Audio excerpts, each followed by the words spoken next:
Thank you, and good morning. Good morning. Because one of the things that we need to build innovation is a great deal of spirit and energy. So I want you to join me in that spirit and energy.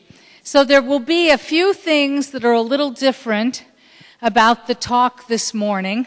First of all, it's a PowerPoint-free zone. No PowerPoint. Secondly, even though we always ask people to turn off their cell phones, if any of you are on Twitter and want to tweet while I'm talking, please feel free, as long as you don't take business calls. We all have to learn the new media, and I love the fact that it spreads our message worldwide.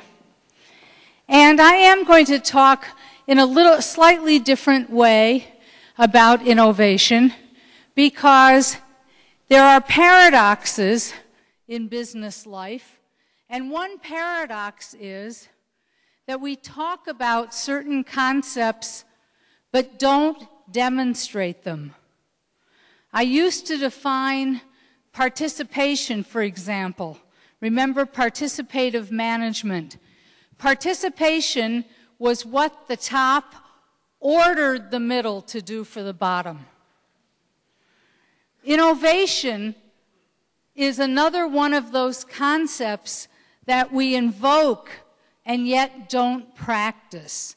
I'm asked by many companies to come and talk to them about how they can get more innovation. And their first question is, who else is doing it? Or I'm told they want more innovation, they just don't want to be the first. So I decided that I should talk about innovation in a way, at least at the beginning, that's a little more creative.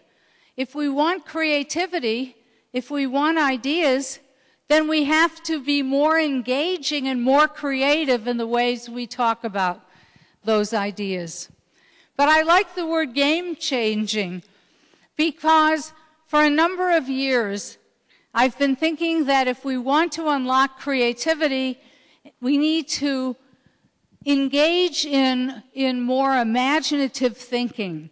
So I often ask business leaders to think about their industry or their company in terms of a game or a sport. If we're going to be game-changing, we'd better know what game we're playing.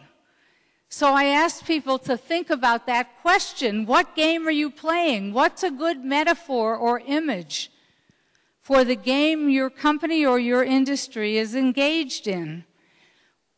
One of my favorite metaphors I return to from years ago is that the game we're playing and why innovation is so critical and what the traps are as well as the possibilities. The game we're playing is like the croquet game in Alice in Wonderland. In that game, everything is alive, everything is moving around the players. Nothing is stable. So Alice goes to hit the ball, but the mallet she's using is a flamingo.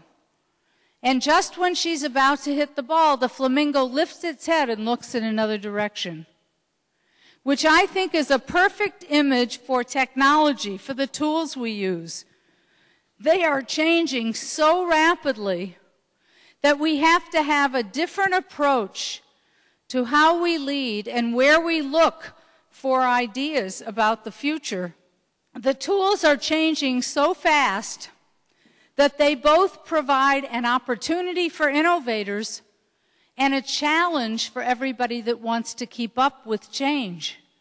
And so technology and the tools are changing so quickly, it means there's a premium on knowledge in every enterprise, and that often means knowledge that's coming from unexpected places, well outside the center and often from below. And that's a tremendous change, and one we have to tap if we want more innovation in companies or in countries. Innovation can come at any age. We can have brainstorms at any age, but we do know that certain things happen to people as they advance in their careers that sometimes becomes an innovation trap. It cuts off the capacity to support the new. So I know that one of the things that people get as they advance in their careers, not just privileges and perquisites and maybe a little bit more money, but one of the things they get is that they earn the right to never talk to anybody who disagrees with them. Yes, minister. Yes, minister. Well, innovation thrives on dissent. Innovation thrives on people who say you're wrong, on people who say there's a different way, there's a better way. Conventional wisdom doesn't guide us appropriately into the future. We want to know that it's safe, that somebody else has done it first, but innovation requires the courage to have a conversation about things that are different. And in organizations or countries that respect the hierarchy of tradition, often it's more difficult for new ideas to surface in a way that makes a tremendous difference. It also thrives on new knowledge, as I said earlier, and the other thing that comes with the privilege of a career, and in established organizations, this is especially true, is that people eventually rise to a position where they never have to learn anything again. They never have to learn anything again. They have the answers.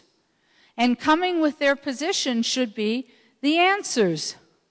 And yet in this Alice in Wonderland croquet game world, and remember we're still just talking about that moving flamingo, where our tools keep facing in other directions, who are the first people you know to use the new tools? New people, new users are often the source of knowledge and learning in this world of rapidly changing technology. But one of the innovation traps is the assumption that all good ideas come at the top, that people at the top of organizations or in countries are smart enough to figure out where the future is going, and therefore to bet on the industries or tell people in the company what to work on. But it is true that people who are newer, who are below, who are peripheral, often have good ideas. Innovators learn from jarring new experiences that challenge their own assumptions. The trap is to decide that all the science can be done right here in our own laboratories. And sure, science is pretty universal. But innovators get their ideas and see them in use often because of the jarring experiences that come from a discontinuous experience of something that's different from what they already thought. And that's just as true of the new users, of the young, of the new in organizations. Most companies of any size bring in new people and yet never learn from them.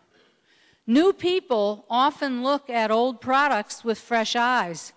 And yet our goal when bringing new people into our enterprises is to teach them what we know, rather than hear what they think about what we know.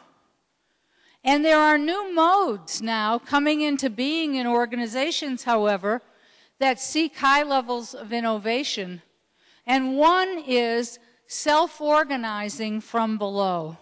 The innovation trap, as I said, is insular thinking that assumes all wisdom resides at the top, all wisdom resides at the center, and it only resides within our industry or our company. And the lesson, the enduring lesson is innovation thrives where there's diversity, dissent, new learning, and where the young can teach the old. Whenever organizations or people can tap the wisdom of the young. It's why I love some of what Intertrade Island is doing is absolutely the right thing. The university students, getting students and young people to build businesses as quickly as they can. You can acquire them. You can invest in them. But the energy that's required for innovation and the ability to look at things with fresh eyes, that's where you get innovation. That's the source of strength for the future. And we can all cultivate that in ourselves as long as we don't find ourselves and our organizations falling into the trap of becoming insular, headquarters-centric, and hierarchical in our thinking. All right, so I'm still on the croquet game metaphor. So Alice finally, by the way, I like talking about Alice in Wonderland because I like female role models. It's another thing I want to, push here. So Alice finally gets the flamingo under control. And she's got her tools, she's got the technology, knows what she wants to do, she's got that moment, she wants to hit the ball, but in her game, the ball is a hedgehog. It's a living creature with a mind of its own. And so it doesn't just lie there rolled up waiting for Alice to hit it. When it feels like it, it gets up, walks to another part of the court, and sits down again. I think that's a perfect metaphor for our customers, for the people we're trying to serve, or the people we're trying to sell to, or the market we're trying to create. They're not just lying there rolled up in a ball waiting for us to hit them with our latest offering. They have minds of their own, and they're going to move to find the best and most satisfying. And in fact, they do it as a matter of course. This has been a global trend, the fickle customer, the demanding customer. This trend means that companies are forced to innovate, like it or not, in part because the competition is doing it. And the best way to stay ahead of the competition is to innovate one step further and constantly improve whatever one is doing, and constantly surprise people with a new offering. And in fact, that ability to be ahead of the market, but just a little bit, that ability is what creates great economies, because when you innovate, you have one whopping, otherwise illegal advantage. You have a monopoly. You have a temporary monopoly. Innovation produces a temporary monopoly. And if you get too good at it, then the competitiveness commissioners are going to come along and say, now you have a real monopoly. So innovation is, of course, the way that one stays ahead of the customer. But the trap is, how far ahead? How much innovation?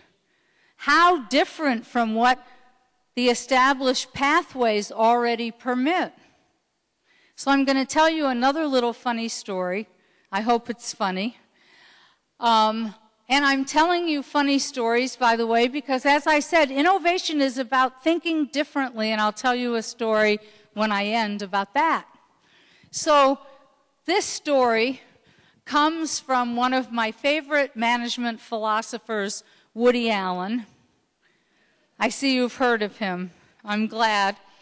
So Woody Allen wrote a story in which he was imagining the first landing of aliens from another planet on Earth, the first real UFO landing. And he said, when most of us imagine the landing of aliens from another planet, we imagine, well, like we used to say in the U.S. about the Japanese are coming. Now we say the Chinese are coming. They're going to buy everything. They're going to take us over. So in his story, he said, most of us worry about the landing of a UFO that is light years away. It's centuries ahead of us in technology. So it's going to invade and take us over because we won't know how to communicate with them. We won't understand what they're doing, and so they'll just take over. And he said in the story that what worried him was not light years away or centuries ahead. What worried him was the aliens who would land from another planet and be just 15 minutes ahead.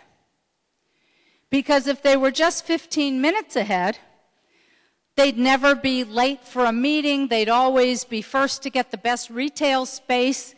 They would be there first when the stock market opened. You know, they would get it all just by 15 minutes.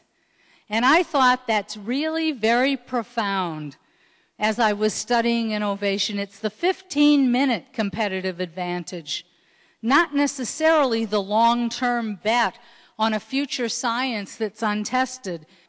Well, in Massachusetts, we have a thriving biotechnology industry, except that it is so long-term, it's not making money for anybody.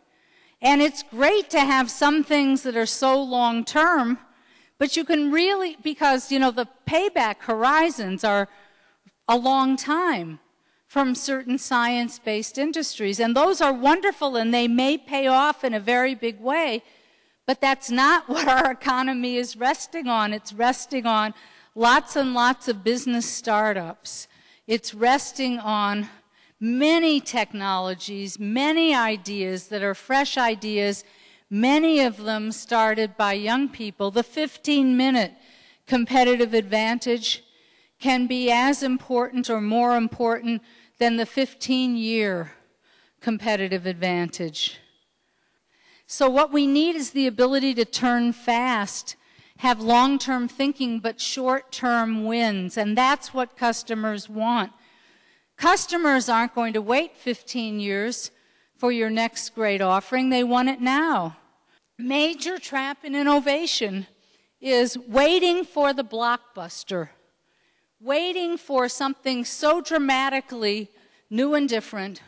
First of all, it might take a long time, and placing all your bets just on a blockbuster, on some grand technology, and that's where all the bets go in the country, or on some great new blockbuster product. So innovation is a constant process. It's one that doesn't simply involve finding a blockbuster so far ahead that you'll steal a march on the competition. But as long as you innovate, you do have what economists call a temporary monopoly. That is, customers will flow to you because you're the only one that has it. And so that question that I got, that I said in the beginning about innovation, who else is doing it?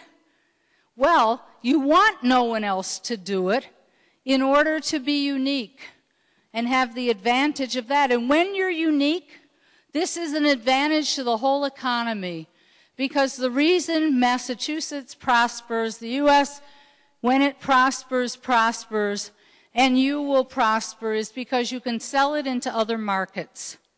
Economies don't prosper unless they're selling outside their own borders. And if you have a product or a service that's unique and you can't be found anywhere in the world, those fickle customers who are like the hedgehog in Alice's game, who now have information available to them about what's available anywhere in the world, can find it on the web, can sometimes buy it on the web, or they can ask a traveling friend to pick it up for them. You will sell out into the world, and that will bring prosperity back. You got to think exports. You got to think trade. All right, so maybe now we have the hedgehog under control because Alice is now ready to hit it, because Alice has innovated just a little bit ahead of the hedgehog, so even if the hedgehog starts moving, Alice is ready to hit the hedgehog into the hoops. In Alice's game, Alice is now ready to hit the ball through the hoops. But the hoops also are living creatures, and they're a deck of playing cards folded over, being ordered around by the Red Queen. And just as Alice is about to hit the ball through the hoops, the Red Queen barks out an order and all the hoops reposition themselves on the court. Now, that really is the game we're playing today. You can master the tools, the technology, the knowledge you need, the ideas. You can even master customer interests, market demand. But industries, whole industries are being reconfigured in front of our very eyes. There are many Red Queens barking out orders that cause the entire industry structure in any one country or the world to change, to be repositioned. Mergers and acquisitions, geopolitical events, country borders. I mean, who are you trading with when you're trading in some countries? When I was starting out my career, I thought that certainly by now, or at least by 10 years ago, there would have been fewer countries in the world because it looked like there were going to be all of these country mergers. Now we have more countries than we were ever going to have before because everybody wants their own. Or if they have one, they want to keep it. Okay, that's fine. But the changes that have gone on, even in those structures, but certainly in industry structures. One reason that we need innovation is because of the innovation that's already going on. Innovation, as I said, cannot take place when there is insular thinking. It also cannot take place when there is thinking within only one industry, as though the boundaries or the limits or the structure of the industry is sacrosanct and will never change. We have industries merging with other industries all over the place. We have odd combinations being created. We have new structures. Some of it's called convergence of technologies. Interesting how one can think outside the industry and outside the boundaries of a company to produce innovation, to find new collaborations. Telecom fascinates me at the moment because I've been through all of the changes as telecom companies were deregulated in many countries, were removed from government control in other countries like my country, and I'm fascinated by what's happened. So the U.S. now has two main, really big wireless and landline telecom companies that are trying to become global as fast as they possibly can. Verizon, which is in partnership with Vodafone, which seems to be running my device right now. Verizon wants a closed, insular, hierarchical, government-regulated with the mindset of people who had to always watch what the regulators were saying or not saying, has become a nimble innovator, now working in several different industries that you never would have thought they were in. One is, some of this started in 2008. In 2008, they created a partnership with Google to work on the Android. And that was, I mean, for this giant, lumbering bureaucracy to partner with a company then barely 10 years old that had gotten big, but it was still full of kids. You know, imagine the sight. It happens that I know these people, so I'm really exaggerating this. I mean, there's somebody from New York in a suit who goes out to California facing a kid, looking them in the eye. Well, it was not quite like that, but these interesting, different kinds of partnerships. And Verizon started getting into cloud computing because, after all of this is going to be run on their network. And suddenly, running the network, they get into the creation of software, of devices, of cloud computing.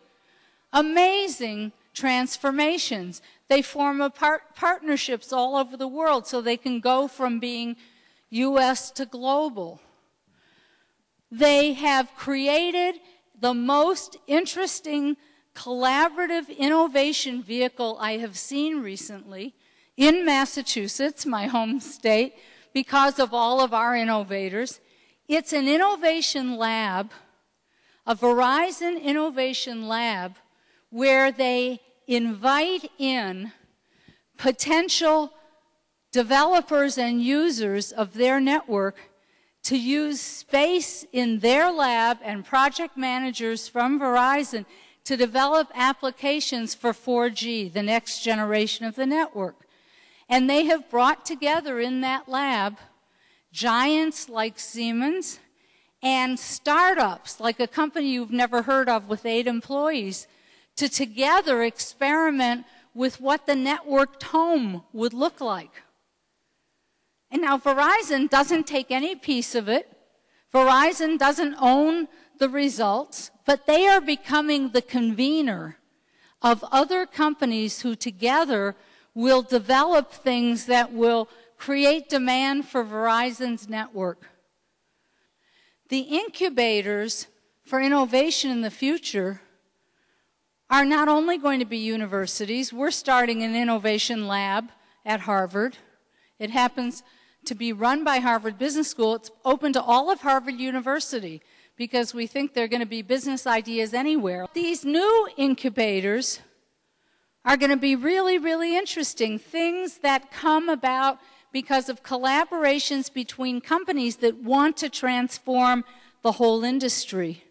Because if you transform the whole industry and you're one of the innovators, it's good for your business. If Verizon gets even 10 fantastic new applications for the 4G network, Verizon's not a telecom company anymore, it's a network management company, and maybe they'll take a piece of some of them, but if they get those new applications and they learn first, they have the 15-minute advantage over the other former telecom companies. So that's Alice's croquet game. When we say the game is changing or we want to be game changing, that's the game that I keep thinking about, the game where all you're trying to do is just win the game and you think it's easy. You take this flamingo and you hit the ball through the hoops, but everything around you is volatile. That's why you need innovation. You need it to stay in the game at all. But if you get the right culture, if you listen to ideas from below, if you connect with young people, you know, everybody here should have a meal. If you have, well, you probably have kids, and they're probably already telling you things. But if we connect with the new sources of knowledge, the places they're coming from, if we connect with those from below, if we welcome dissent and criticism and challenge, if we don't feel we know everything just because we're the boss or at headquarters, if we are able to tap those little 15-minute increments of being a little ahead of the customer and ready with their next need, if we create new partnerships across industries, then we can avoid some of the classic traps of innovation and create the capabilities to make innovation work for us. And that's how you win the new game. I mean, innovation, sure, I agree, it's a buzzword, it's the flavor of the month, and I'm really glad because, good for me, I have a book with that title. I've been talking about it for a long time. So, but it's not a fad because it is, in fact, the only real driver of change. We can't cut expenses and grow. Sure, we have to cut waste. And innovation is also a good way to do that. Because when you innovate in business processes or in public processes, you can save money. Innovation can be very efficiency producing. But efficiency is only a piece of the equation. We want growth. And we want growth, by the way, not just because it's good for the economy. Growth isn't just about money. And it's not even just about jobs, although jobs are really, really important. Because we have rising levels of inequality within economies in the developed world. We really want prosperity for all. That's going to require lots of innovation because some of the products and services, first of all, are ultimately democratizing. Every innovation should have in it the seeds of social improvement because that too will be good for everyone. So I want and I want social innovation too. If you have a culture of innovation, then you're going to get a lot of people who have new methods for dealing with what had seemed to be intractable social problems. So innovation is important. It's always been important, and it continues to be important. And the fact that you're devoting time to actually thinking about producing more of it will be good for your businesses, for your companies, but it also will be good for society and the world. And I think our goal should be not just prosperity for me, not just prosperity for my people or my country, but prosperity for the world. We have the science to be able to do that, but it hasn't been getting to all the people that need it. You put those two things together, that also produces opportunities for things that you invent and develop here to have meaning as well as produce money. And that's why I think it's very important to know the new game we're in and to be able to win it. Thank you very much.